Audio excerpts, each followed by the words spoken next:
La diferencia que ocurrirá en la segunda vuelta presidencial, la de las próximas horas, será entre José Antonio Kast y Janet Jara de 14 puntos o más. Toda la información que nosotros tenemos es que será, se lo voy a repetir, de 14 puntos o más. Algunos incluso dicen que se podría acercar a los 18 puntos de diferencia. O sea, José Antonio Kast ganará con una mayoría amplia.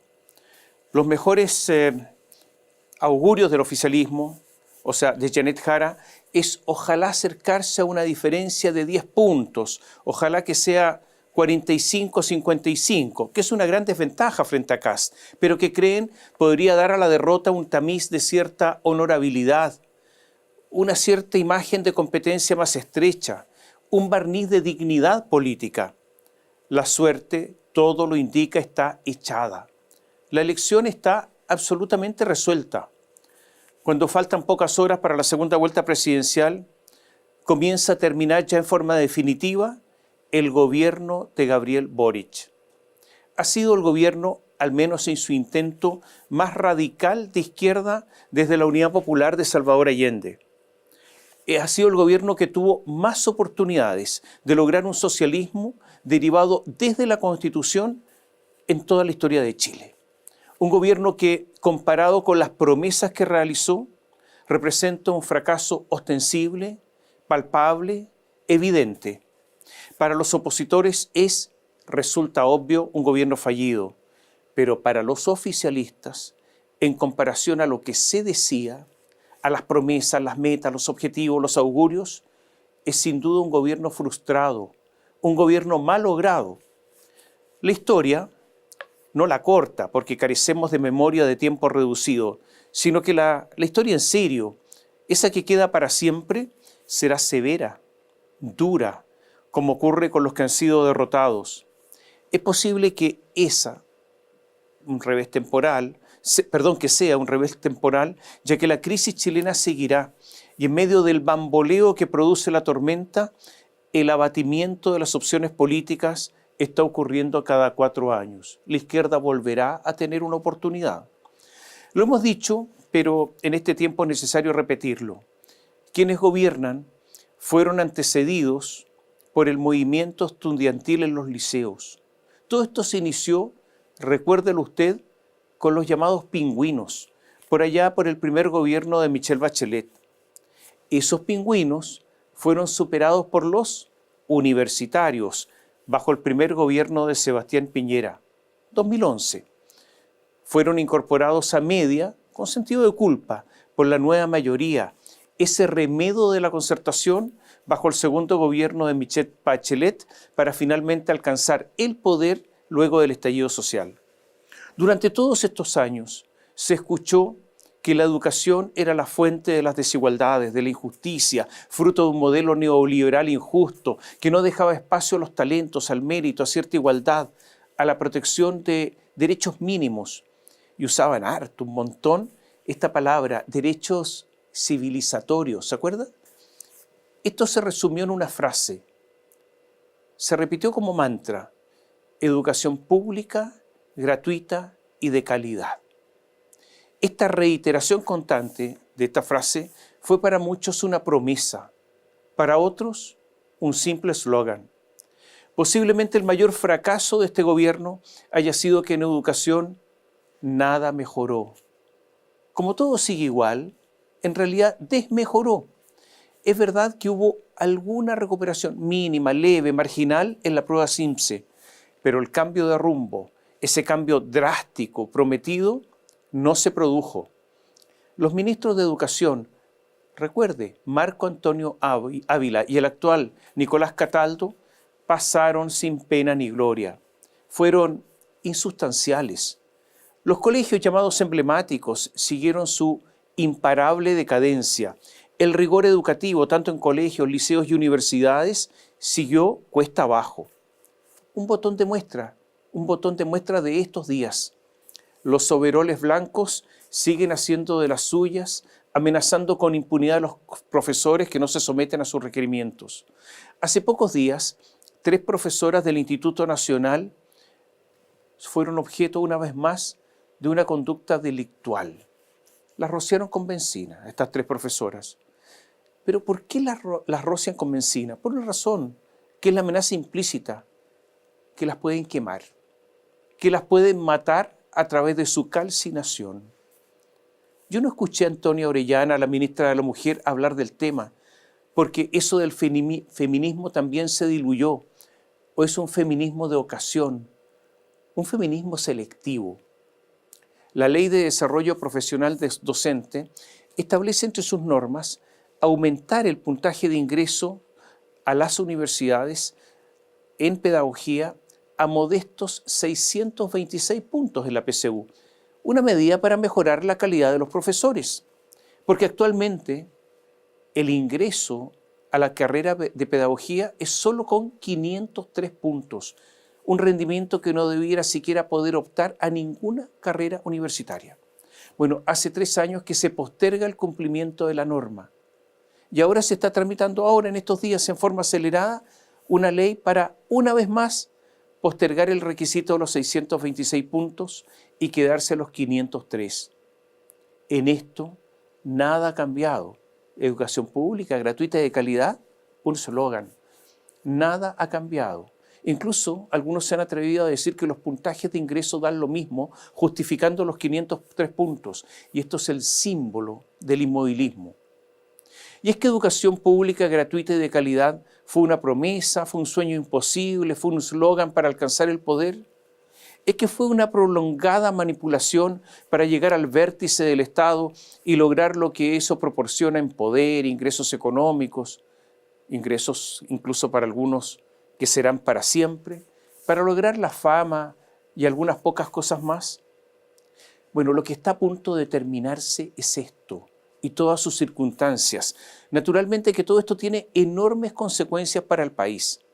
Termina un gobierno que, impulsado por el estallido, pretendió cambiar las bases constitucionales del país. Un gobierno que hizo suyo un proyecto constitucional por el que hizo campaña Gabriel Boric en primera persona y que para muchos tenía serios conflictos con los principios democráticos. Porque no se trataba de una opción meramente política, sino que rompía con la tradición constitucional no solo chilena, sino con la tradición constitucional occidental, que es donde se inventaron los principios y la doctrina constitucional. Salvador Allende también quería cambiar la constitución de la época, pero nunca tuvo la oportunidad, como la que tuvo Boric, de cambiar radicalmente las leyes del país para cambiar la institucionalidad de manera que fuera una institucionalidad dominada por un sector. El proyecto de Boric era revolucionario, cambiar las normas, cambiar las relaciones de poder y convertir a Chile en la tumba del neoliberalismo, como alguna vez lo fue la revolución con empanada y vino tinto en los 70. Pretendía ser un ejemplo para el mundo, ser la vía chilena al socialismo. Por eso, recuérdelo usted, ¿qué se prometía con la nueva Constitución? Se prometía que la Constitución chilena sería la más moderna del mundo, la que sería un ejemplo para todos los demás. Es verdad que todo eso terminó con el plebiscito del 4 de septiembre de 2022, pero el gobierno que la impulsó, que basó su programa radical en ella, está terminando ahora. Y el final se va a producir en unas horas más. El país venía dividido, pero ese proyecto constitucional lo dividió aún más, lo dividió muy profundamente, porque la opción del apruebo representaba algo, no todo, pero representaba en algo el estallido. Y la opción no comenzó a representar el orden, y la opción del no empezó a representar el orden, cierto conservadurismo, eso de que lo tan criticado no había sido tan malo. Esa fue la opción del rechazo. Desde ese momento el llamado centro político se vació. La decisión de los partidos que fueron de la concertación de no solo apoyar, sino hacer campaña por ese proyecto constitucional, terminó por romper, por eliminar, por desguazar el centro político. ¿Recuerda usted que la vocera más emblemática de la campaña del apruebo fue la aparentemente inofensiva Carolina Toá y contó con el apoyo del aparentemente razonable Mario Marcel? Si este gobierno deja una herencia, es haber contribuido a vaciar el centro político. Hace poco, conversando con un alto dirigente socialista, le dije lo siguiente. Le dije, mira, hubo una persona que en 1980 públicamente manifestó su rechazo a la Constitución de Pinochet cuando éste gobernaba. Esa misma persona votó que no a la continuidad de Pinochet en 1988. Esa persona llegó a la presidencia y, ejerciendo su cargo, le dijo a la gente con la que gobernaba, en la derecha, que hubo cómplices pasivos de la dictadura. A ese dirigente socialista le dije que, pese a todo esto, ustedes trataron de destituirlo de la presidencia 2 veces y que la violencia desatada, muchos con ánimo de sacarlo del poder a la fuerza, por ustedes no fue condenada. Otro dirigente incluso dijo que ya no tenía el poder porque había un parlamentarismo de facto. Y le pregunté si a su juicio la derecha no podría haber llegado a la conclusión que para la izquierda cualquier actitud de la derecha, aunque fuera profundamente democrática, le era indiferente, le daba lo mismo. No respondió salvo algunos balbuceos. Entonces insistí y le pregunté si posiblemente no era consecuencia de eso la creciente valoración en algunos sectores de Pinochet o que los 3 candidatos de la derecha en esta elección hayan sido o son pinochetistas y que los 3 sacaron buenas votaciones y que uno de ellos va a llegar a la presidencia y que eso, ser o haber sido pinochetista, ya no importaba porque ellos, la izquierda, tampoco hacían en los hechos la distinción. Me refería obviamente a Sebastián Piñera. Y de nuevo hubo balbuceos, porque lo que se termina con este gobierno es definitivamente el clivaje del sí y del no del plebiscito de 1988, el de pinochetista igual derecha y los otros son los demócratas. Se termina también el tono de superioridad moral, eso de que todos los que los antecedieron eran éticamente inferiores, una especie de pigmeos. Una vez, el último candidato presidencial del Frente Amplio, ustedes lo recuerdan, es diputado, fue reelecto. Gonzalo Winter dijo refiriéndose al líder, a Gabriel Boric, textual: creo que el presidente tiene esa virtud que no tienen todos los presidentes del mundo o de la historia de Chile, de poder marcar una orientación moral hacia la población, una orientación, un liderazgo espiritual. No sé si es necesario recordar que ese señor del liderazgo moral y espiritual prometió que ninguno de sus colaboradores ganaría más de 10 veces el sueldo mínimo, que no nombraría amigos en sus cargos y que todo eso lo incumplió desde el primer día. Y fue el mismo que defendió, a través de su gente, las asignaciones a los expresidentes, incluyéndolo a él, para siempre tener ingresos mensuales, incluyendo oficinas, choferes, benzina, empleados, de unos 17 millones de pesos, en el que se incluye obviamente un sueldo generoso. Alguna vez George Jackson dijo: nuestra escala de valores y principios en torno a la política no solo dista del gobierno anterior, sino que creo que frente a una generación que nos antecedió, que podría estar identificada con el mismo rango del espectro político como la centroizquierda y la izquierda. El caso Fundaciones, del que no estuvo exenta la derecha que dirigía la gobernación de la región de la Araucanía, marca un momento no solo de falta de control, sino de una defensa corporativa del núcleo duro de lo que era el principal partido del Frente Amplio, Revolución Democrática. ¿Qué se termina entonces? Se termina ahora también la superioridad moral. Hubo promesas. Las recuerda Daniel Mansuy en su libro La tentación de la inocencia. Son promesas por escrito, no dichas en medio de la emoción que puede proporcionar una claque. No, están escritas. En materia de trabajo decente, ¿qué decía el programa de Boric? Escuche. Crearemos comisiones de transición justa de modelo de desarrollo que permitan crear puestos de trabajo de alta productividad y bajo impacto ambiental. Solo puedo recordar que este gobierno termina con más cesantes que cuando comenzó el gobierno. Otra promesa, esta vez sobre cambio climático. Proponemos la generación de comisiones de transición, esto de comisiones de transición en mayúscula, porque comisiones de transición justa en sectores de las economías y comunidades vulnerables a la transición ecológica y también para impulsar procesos de reparación social y ambiental en comunidades vulneradas. No sé si entendió lo que dije.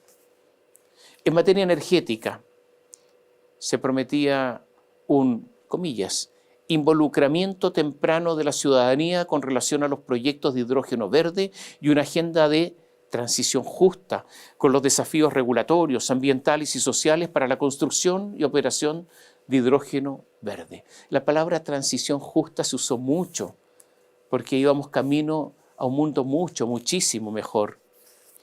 La promesa era terminar con las AFP y terminaron recibiendo mucho más plata. También terminar con las ISAPRE y que todos estuvieran en FONASA. Los privados, las ISAPRE solo serían un seguro complementario.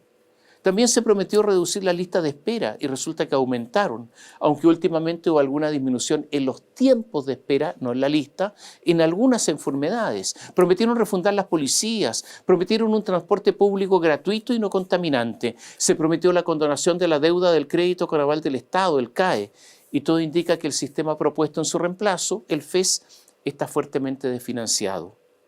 Se dijo, y aquí sí se avisoraba el problema, leo textual, que la responsabilidad fiscal, entendida como la sustentabilidad de las finanzas públicas en el tiempo, no debe reducirse a una simple regla aritmética, contable.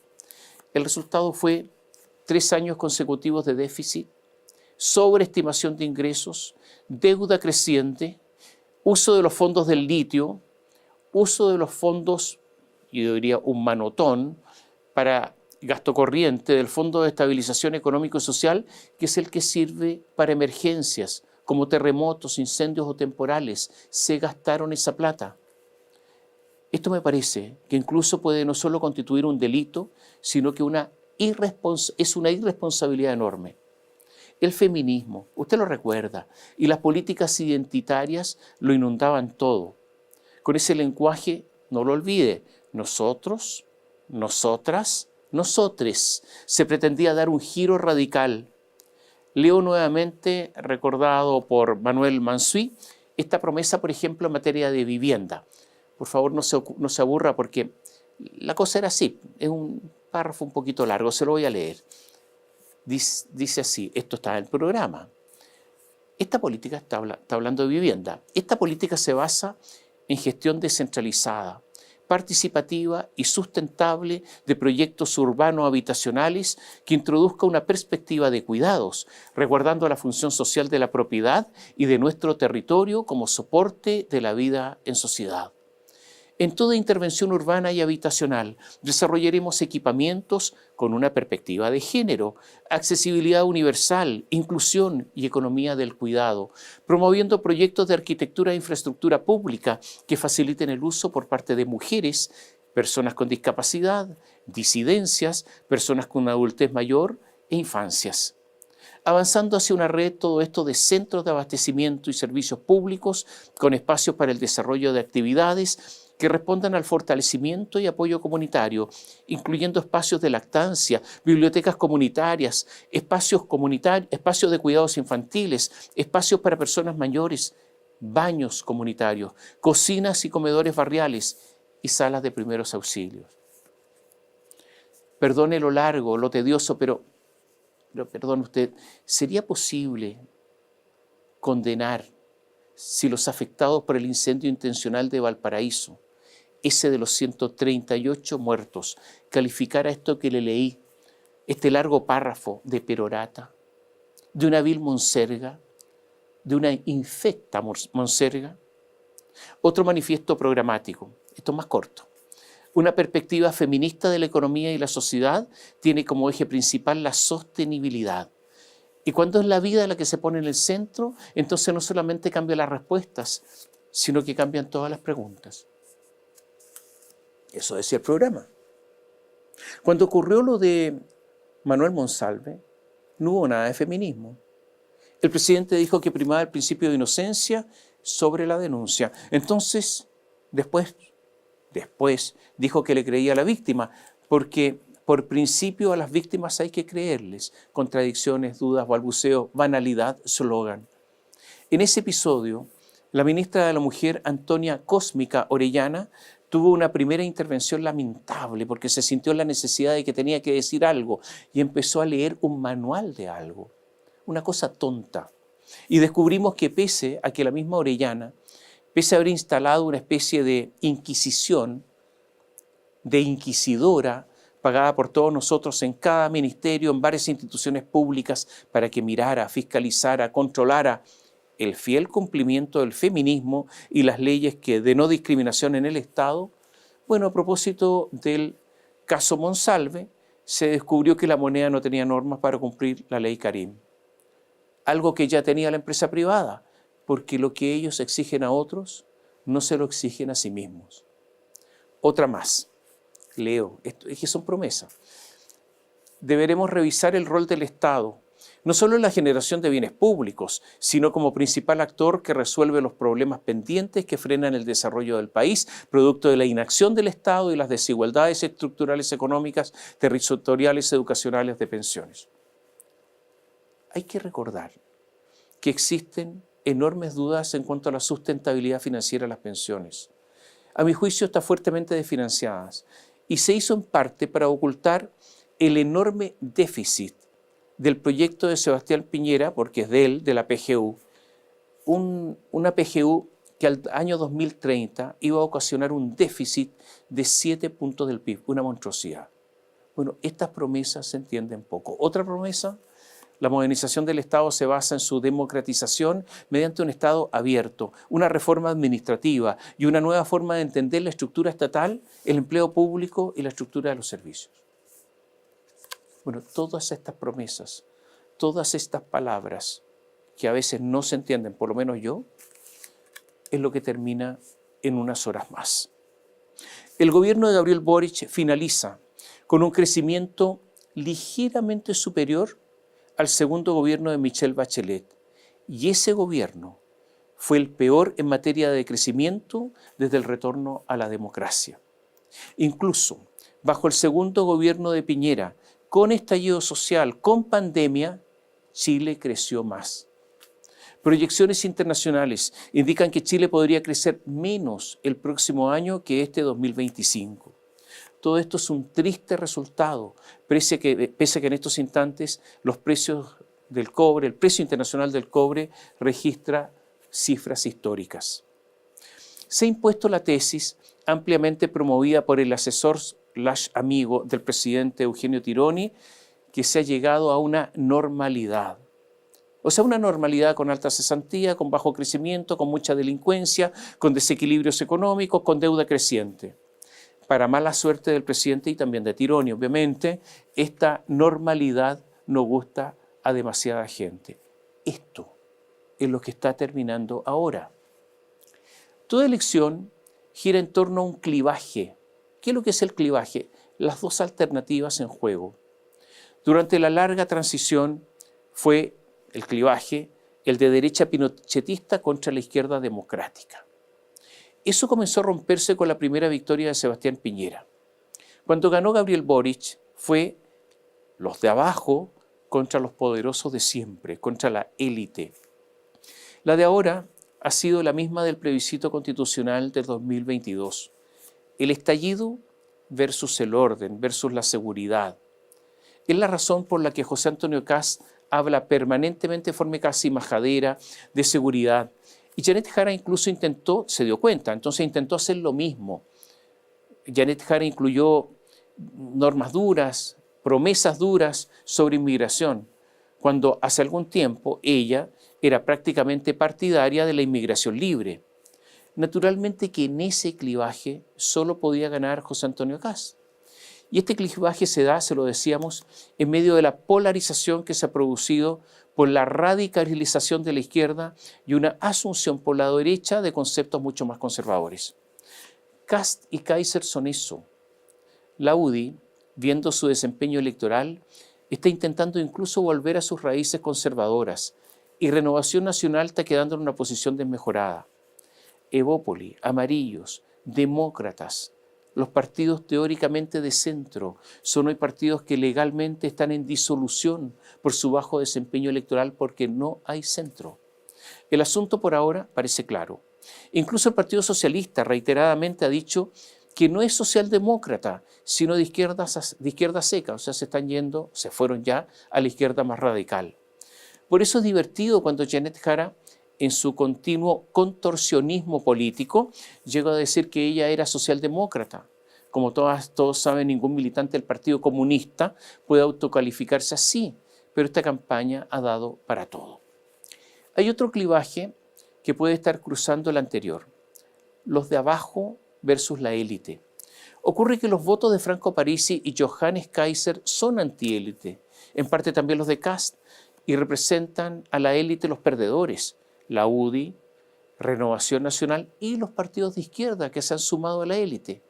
Por eso ocurre el grito tan desesperado de algunos de que la izquierda debe recuperar los sectores populares, lo que en otros tiempos habría ocasionado un verdadero terremoto. Pero ahora prefieren mirar para el lado, porque el poder proporciona granjerías jamás imaginadas ni en los mejores sueños. Uno de los peligros latentes, lo decíamos en una columna anterior, es que la UDI y Renovación Nacional contaminen de tal manera el gobierno de Kast que éste se transforme también en uno más de la élite.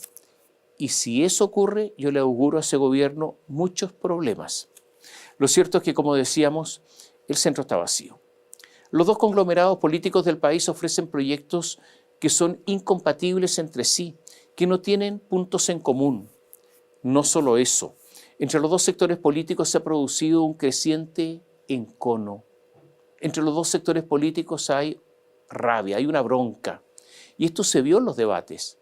Yo no recuerdo en debates políticos, en debates presidenciales, tantas alusiones personales, tantas interrupciones, tantas descalificaciones, tanta antipatía. Carolina Toá dijo, gane quien gane el domingo, va a ganar un sector que causa mucha animadversión en el otro. Eso tenemos que ponerlo sobre la mesa. Y dijo que esto ocurre porque los orígenes ideológicos están muy distantes y, en segundo lugar, porque había o se daba por un hecho una serie de elementos que han caracterizado la política chilena desde el retorno a la democracia y hoy día algunas de esas cosas están en discusión. Yo creo que por lo que representa el origen político de las dos candidaturas se abren estas preguntas. O sea, lo que ha dicho Carolina Toá, pero también lo sabemos todos, es que las dos candidaturas están en las antípodas. Pero, y esto Carolina lo sabe, ocurrió también por lo que decía delante, por esta decalificación permanente del adversario, aunque haya sido un adversario que haya dado muestras de mucha actitud democrática. Y su sector, y también ella, Carolina, tienen una buena parte de responsabilidad en todo lo ocurrido. Esta situación se ha ahondado con el resultado de la primera vuelta de la elección presidencial, porque ganaron las personas que no son de centro. Janet Jara logró un escuálido 26,85%. Los demás candidatos de la izquierda fueron irrelevantes. José Antonio Kast logró el 23,93%, o sea, la diferencia fue solo de 2,92 puntos en favor de Jara, lo que la dejó con una derrota prácticamente segura en la segunda vuelta, que es lo que va a ocurrir ahora.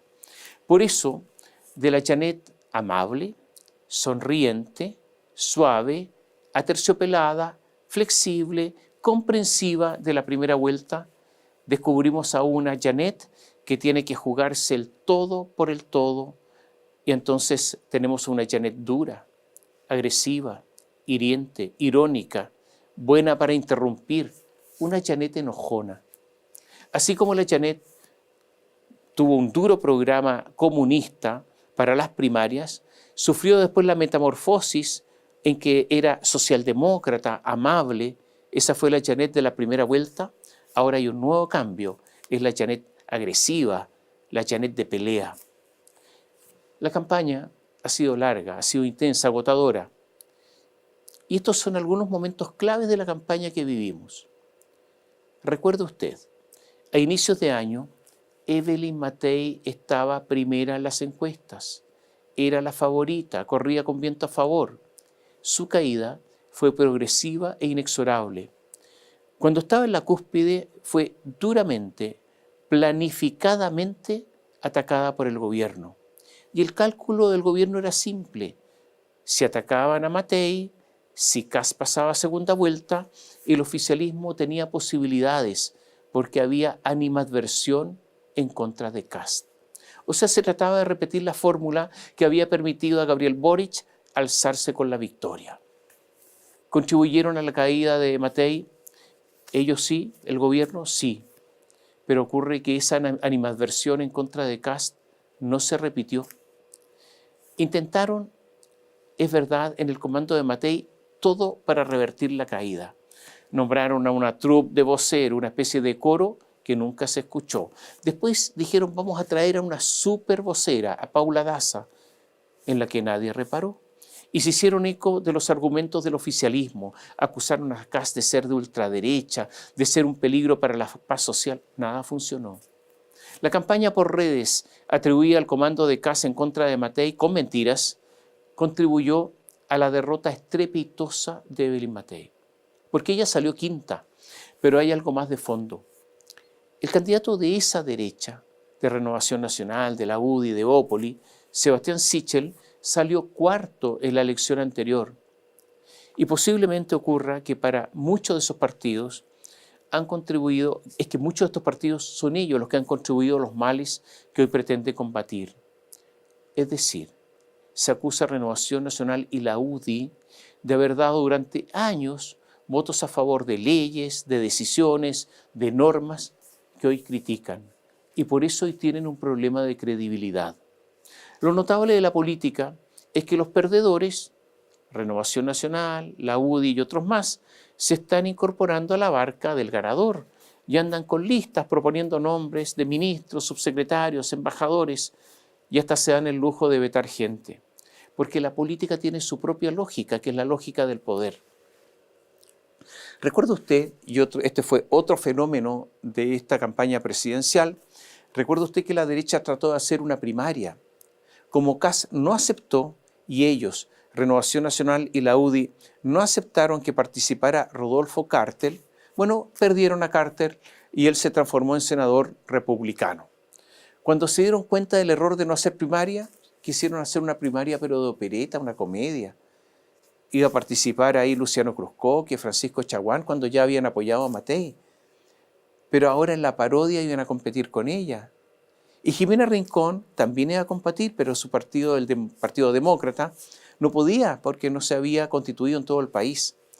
Este cantinfleo también melló la candidatura de Matei, porque todo el mundo se dio, o mucha gente por lo menos se dio cuenta que era una candidatura de cartón piedra, de papel, en muchos aspectos una escenografía. Ella también contribuyó cuando dijo que no estaba segura de la reforma previsional, que tenía que estudiarla más, cuando era uno de los grandes temas del país. La sorpresa de esta elección fue Johannes Kaiser, porque fue de menos a más. Salió cuarto, pero con una muy buena votación. ¿Cuál es el dilema de Kaiser hoy? Es si se integra al gobierno de Kast. Si se integra al gobierno de Kast. Eso se verá porque posiblemente a Kaiser le convendría no integrar el gobierno, no someterse a los cantos de sirena y ser la alternativa de derecha. Pero el fenómeno mayor fue el de Franco Parisi. Estuvo a casi 3 puntos de pasar a segunda vuelta.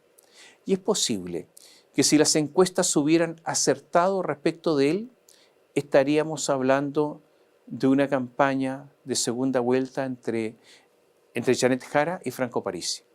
Pero ahora tiene 14 diputados, con posibilidad de llegar a 18. Si logra mantenerlos unidos, no solo van a ser un poder enorme, sino que podrían ser la base para la próxima elección presidencial en que participe Parisi. En el oficialismo pasaron algunas cosas en esta campaña presidencial. La estrepitosa caída del candidato del Frente Amplio de las primarias, Gonzalo Vinter, con poco más de un famélico 9% de los votos. Y la caída enorme de Carolina Toá frente a Janet Jara. Más allá de las contradicciones y las debilidades de Toá, es evidente que esa izquierda ha ido perdiendo protagonismo con un agotamiento ideológico evidente. La autoflagelación de los 30 años de concertación surtió efectos. Hoy son una especie de gelatina, sin creencias y, muy importante, sin autoestima. Yo creo que están para una especie de psicólogo, pero con tratamiento permanente. El intervencionismo electoral del gobierno quedará en la historia como un peldaño más en la caída de la calidad de nuestra política. Y en eso es responsable no solo Gabriel Boric, sino también el socialismo democrático, que sin conciencia sigue contribuyendo al deterioro de la política. Este intervencionismo tiene una consecuencia, aunque la presidenta del Partido Socialista, Paulina Bodanovich, lo niegue, como si de tapar el sol con el dedo se tratara. Esta elección es también un plebiscito al gobierno. Gabriel Boric lo quiso así al participar en la campaña en forma activa. Los actos, Paulina, tienen consecuencias. El oficialismo, en todo caso, tuvo un buen resultado en el Congreso, lo que dificultará enormemente la labor del próximo gobierno. La parte final de esta campaña ha sido durísima. En un audiovisual aparece Mara Cedín, una especie de estrella fulgurante del equipo de Kast, diciendo lo siguiente: ¿que Kast va a terminar con las 40 horas? ¿Kast va a terminar con la gratuidad universitaria? ¿Kast va a terminar con los subsidios? Y después de eso, una voz en off dice que todo esto es mentira. Y agrega: no creas todo lo que lees. Y luego los titulares de sus programas, bien marqueteros, los titulares del programa de Kast: Plan implacable, sí, así se llama, plan implacable contra la delincuencia. El plan escudo fronterizo para el cierre de las fronteras. Plan cero listas de espera para la salud pública. Janet Jara también tiene un video donde dice que Kast fue parlamentario por 16 años y faltó a 625 de las 1.500 sesiones en el Congreso, en las que percibió un sueldo aproximado de 1.500 millones de pesos durante todo el periodo. No aprobó ninguna ley relevante para la gente, dice el video de Jara, agregando que se opuso a proyectos como el fin del lucro en la educación, la ley de divorcio, la ley Cholito y varias más. Le decía que la última semana de campaña fue durísima. Janet Jara y su equipo prácticamente le pusieron un sobrenombre, un apodo a Kast. Lo empezaron a llamar el señor Depende. Kast le respondió aludiendo al grupo musical Jarabe de Palo y le dijo a Jara: Jara de Palo, porque así estaban las cosas. Jara en el último debate dijo: no me parece correcto que aquí el candidato y su partido estén ofreciendo conmutación de penas para violadores de niños, comentando lo señalado por el vocero de Kast, el diputado José Carlos Mesa, quien dijo estar a favor de indultar a reos de edad avanzada con enfermedades terminales, incluidos violadores de menores.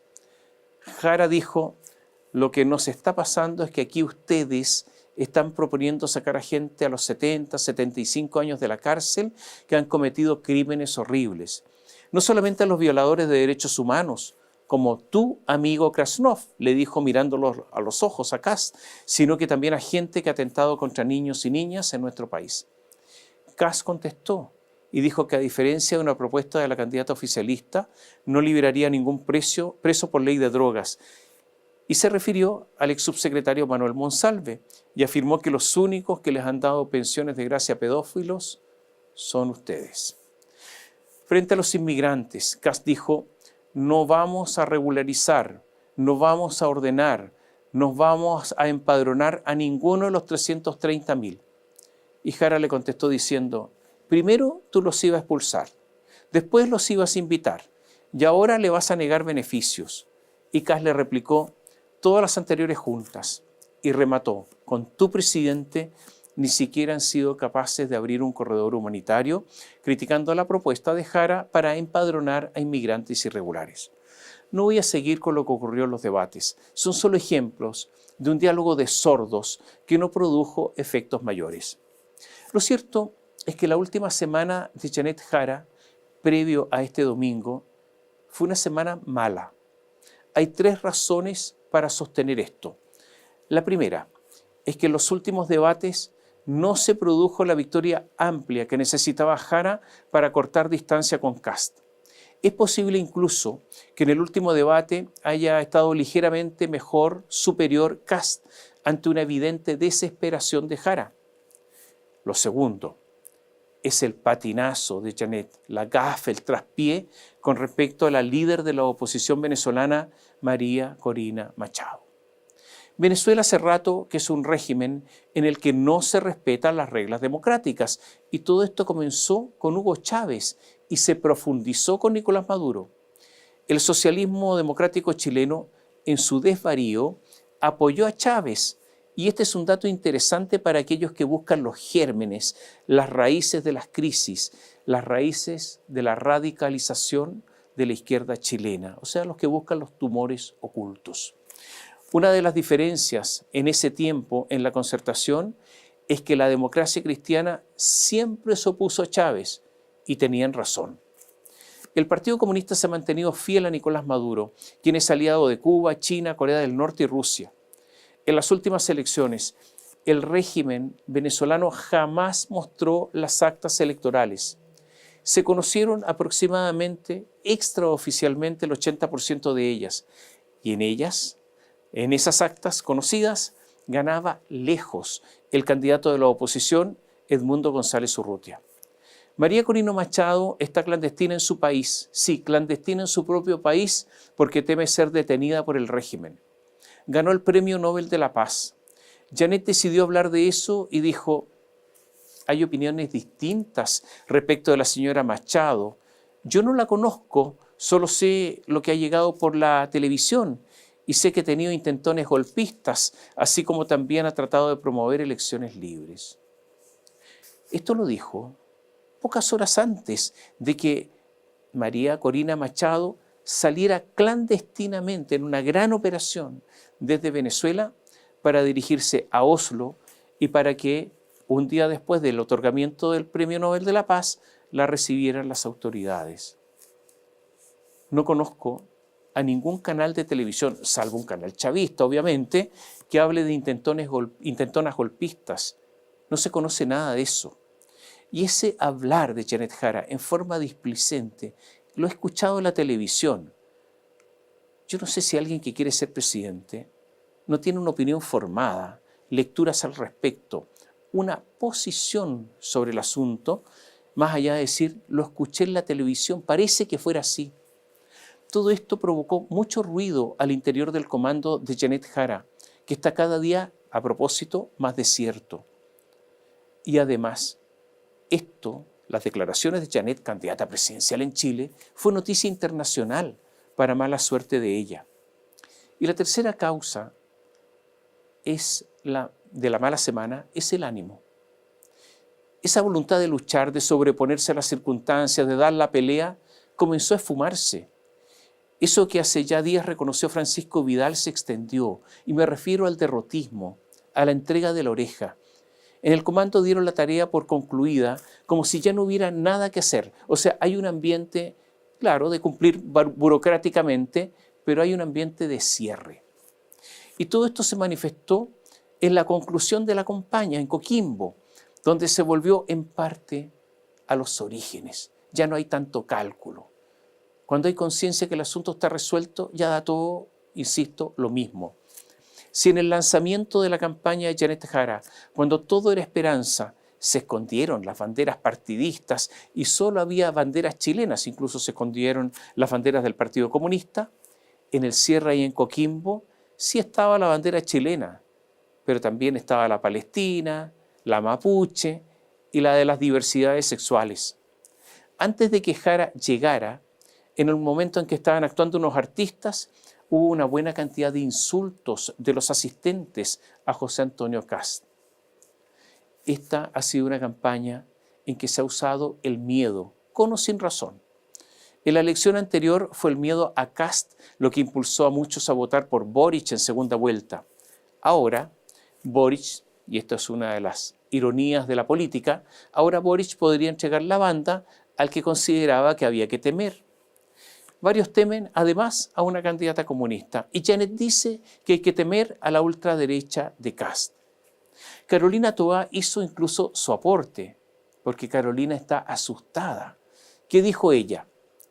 Yo tengo temor, no de que José Antonio Kast vaya a hacer un golpe de Estado o vaya a desarmar las bases de la institucionalidad democrática. No, yo tengo temor de que José Antonio Kast haga un gobierno como el de Orbán, se refiere a Víctor Orbán de Hungría, haga un gobierno como Trump, haga un gobierno como Milei, como Bolsonaro, que son gobiernos que han funcionado dentro del esquema democrático, pero con una visión, con una narrativa, con unos valores que entran en conflicto con la democracia.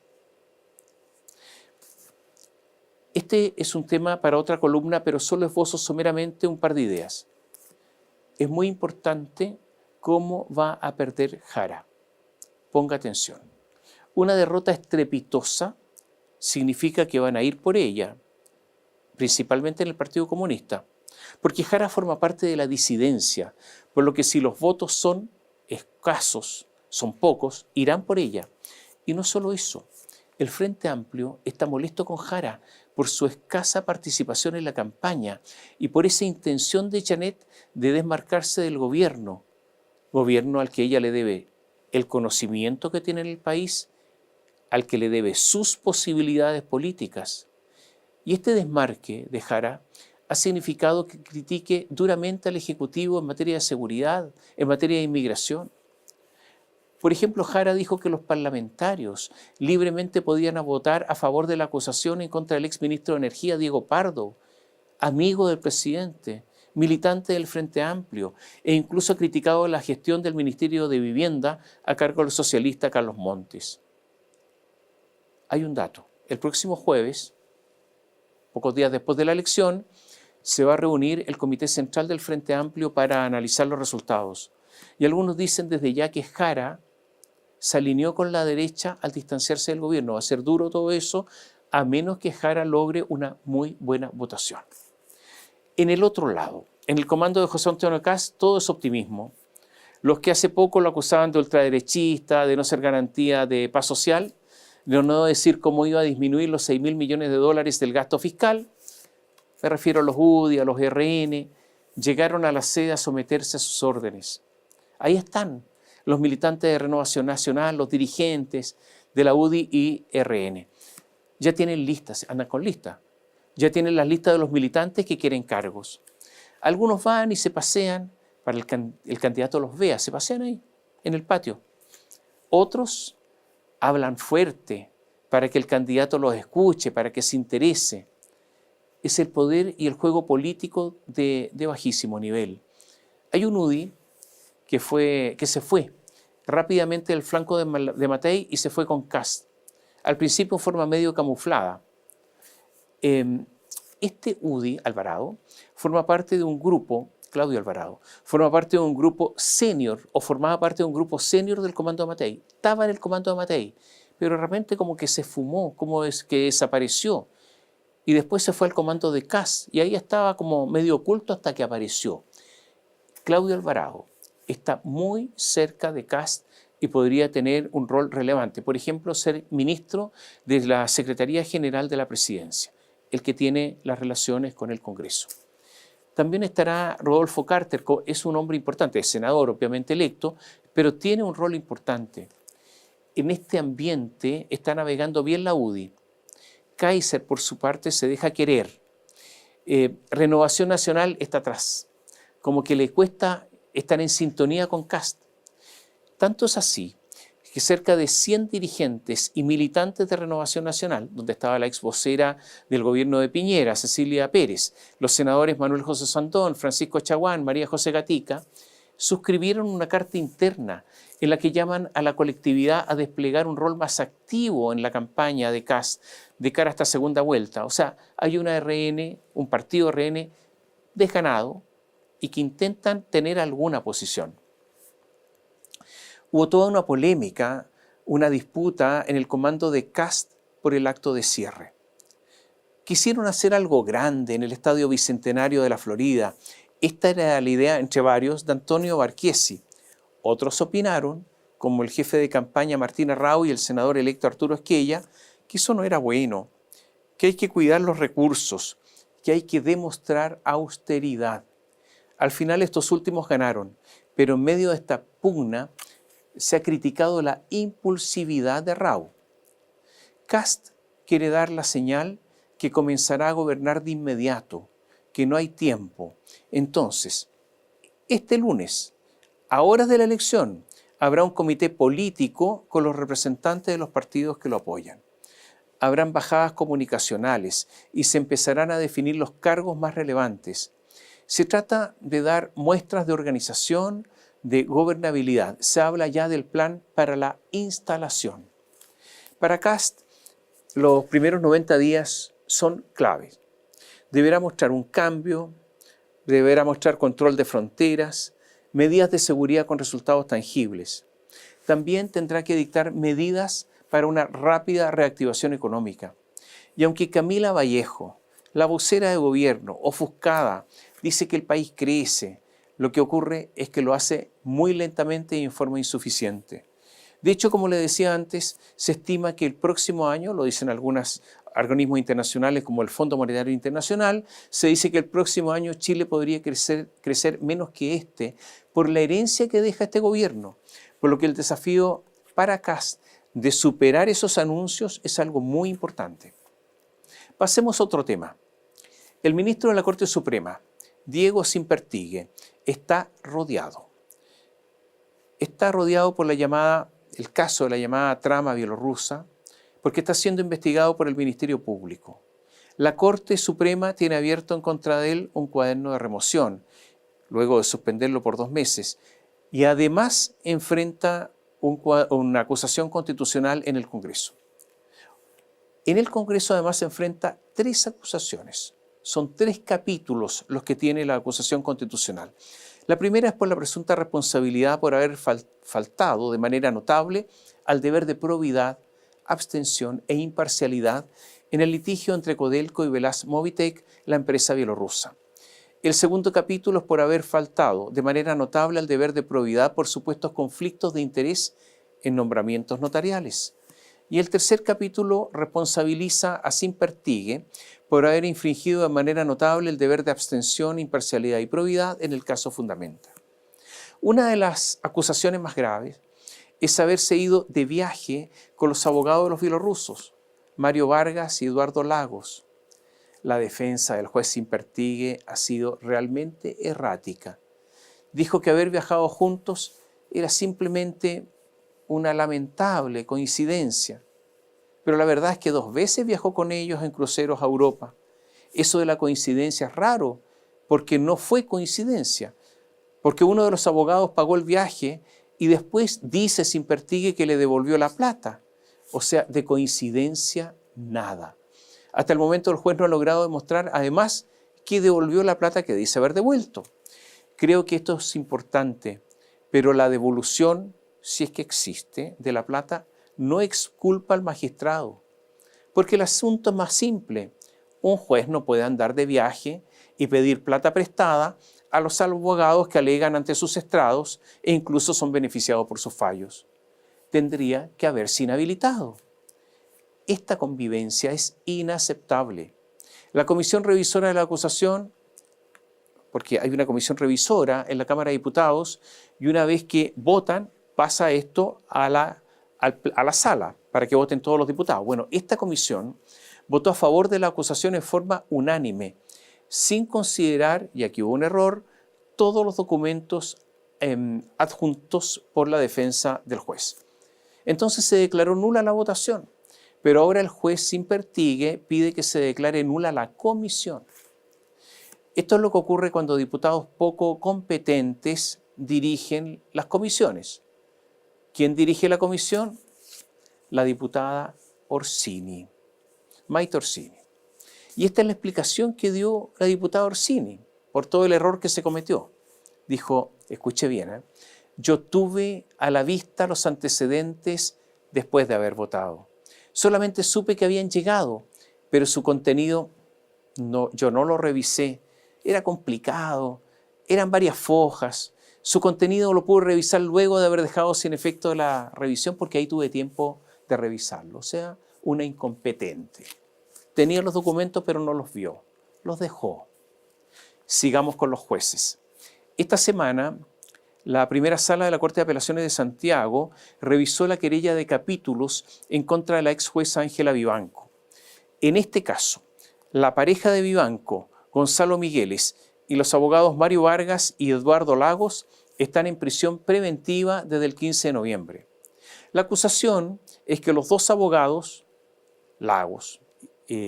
estos dos abogados, habrían pagado coimas por unos 70 millones de pesos a Gonzalo Migueles, la pareja de Ángela Vivanco, para que la exministra de la Corte Suprema favoreciera al consorcio en contra de Codelco. La empresa estatal habría terminado pagando cerca de 12.000 millones de pesos a los bielorrusos. Aquí estarían involucrados los dos abogados presos, insisto. Entonces, más la pareja de Ángela Vivanco. La fiscal Carmen Gloria Wittberg dijo, nuestra teoría es que además de tener esta relación estrechísima de amistad con los abogados que asumieron una de las partes, ella tenía un interés patrimonial y económico en el resultado de estas causas. Insisto, los abogados Lagos y Vargas están presos y ellos habrían sido los que habrían recibido, los que habrían entregado la plata para Vivanco. Ahora, si se acoge la querella de capítulos, Vivanco va a ser formalizada y después de su formalización podría quedar en prisión preventiva. Yo no recuerdo a un ex juez de la Corte Suprema en esta situación, la posibilidad de que quede preso. Y hay otro juez en problema, es el polémico magistrado del séptimo juzgado de garantía, Daniel Urrutia, porque Daniel viajó 2 veces al extranjero con licencia médica. El caso hay que investigarlo bien, porque al parecer tenía una licencia psiquiátrica, por lo que no se sabe exactamente si podía viajar o no. Este juez es el mismo que se autodesignó en forma irregular una causa judicial asociada al estallido social y liberó a 13 imputados, sí, 13 imputados de la primera línea. En todo caso, en el Poder Judicial hay 571 trabajadores, de los cuales 84 jueces que viajaron con licencias médicas, y no hay mucha acción en el Poder Judicial al respecto. Esta semana falleció Pablo Rodríguez Grez, el líder del movimiento nacionalista Patria y Libertad. Pablo Rodríguez fue uno, si no el mejor, profesor de Derecho Civil de la Facultad de Derecho de la Universidad de Chile en su época. Fue un gran abogado, el mejor en su tiempo y por muchos años. Mientras era profesor, en los tiempos en que los profesores ganaban sumas reducidas, me refiero a los profesores que trabajaban a mitad de tiempo, parte de su tiempo, no en forma total, ganaban sumas muy pequeñas, porque era un honor hacer clases en la Facultad de Derecho de la Chile. ¿Y qué hacía Pablo Rodríguez? Endosaba su cheque y lo entregaba al centro de alumnos. Hace cerca de 30 años lo conocí en una oficina en el centro de Santiago que no era nada ostentosa, porque su personalidad y su cultura no se lo permitían. Lo conocí a propósito de una causa y lo primero que advirtió al saludarlo es: yo no pago coimas. Nos pusimos evidentemente absolutamente de acuerdo en que eso no se hacía. Además cobraba no mucho, o en verdad poco, en relación al prestigio que tenía. Más allá de las diferencias políticas, Pablo Rodríguez era un hombre mucho más complejo de lo que lo pintan. Era un hombre de otra época, una época en que había gente valiente. Su adversario, Salvador Allende, fue valiente el 11 de septiembre de 1973. Su otro adversario, Miguel Enríquez, también fue un hombre valiente. Y un compañero de Pablo Rodríguez, después se pelearon, Roberto Time, también pertenecía a esta estirpe. Era otra gente. Hoy solo vemos personas que se acomodan, que manifiestan miedo, que creen que ser valiente es simplemente, o eso ocurre cuando hace alguien su trabajo. Pero ser valiente es someterse al riesgo que conlleva la vida. En otras épocas muy duras hubo un grupo de gente que ya no existe. En forma especial vamos a hacer una columna corta la noche de las elecciones, con las primeras reacciones, las primeras reflexiones acerca de los resultados de ese día domingo. Y habrá otra columna el lunes con un análisis con el ambiente creado por el resultado y lo que se viene para los últimos meses del gobierno de Gabriel Boric, lo que se viene con la instalación del nuevo gobierno y los reacomodos que ocurrirán de todas maneras en la futura oposición. El triunfo de José Antonio Kast, tal como lo plantea Tomás Mochati, no sería un accidente ni una sorpresa, sería el resultado directo del colapso político, moral y programático del gobierno de Gabriel Boric.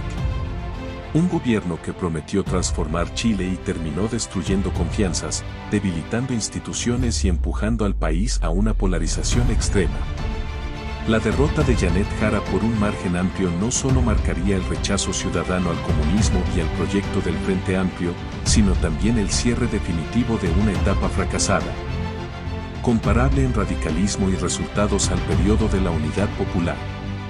Chile entra ahora en un nuevo escenario, donde la ciudadanía exige orden, responsabilidad y resultados concretos. Y guste o no al oficialismo, todo indica que el próximo gobierno representará un giro profundo respecto al experimento político de Boric, abriendo un ciclo distinto, con desafíos enormes, pero también con la oportunidad real de reconstruir lo que estos años dejaron en ruinas. Gracias por ver el video. No olvides darle like, dejar tu opinión en los comentarios y suscribirte para más. Nos vemos. It's the motherfucking Eagle Double G. Snoop Dogg.